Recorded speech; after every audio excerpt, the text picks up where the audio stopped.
প্রথম সন্তান হয় মহারাজ প্রথম সন্তান কিন্তু মুখে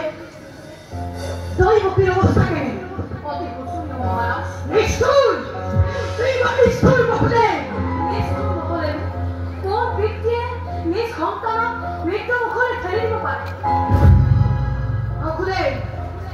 লৈ যোৱা তোমালোকৰ প্ৰথম সন্তান দৈবকীৰ কুলত অৰ্পণ কৰা গ'ল কিন্তু মুখে মনত ৰাখিবা দৈবকীৰ অষ্টম সন্তান জন্মাৰ লগে লগে মোৰ হাতত অৰ্পণ কৰিবা মহাৰাজৰ জয় হওক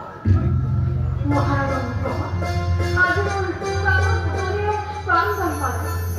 বিদায় ৰাজন যোৱা মুখে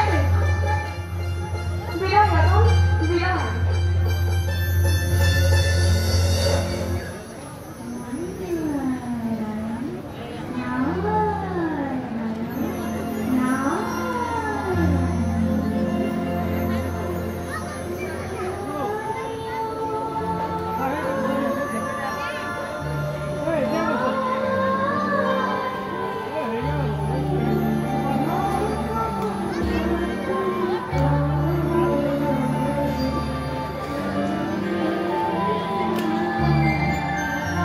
কি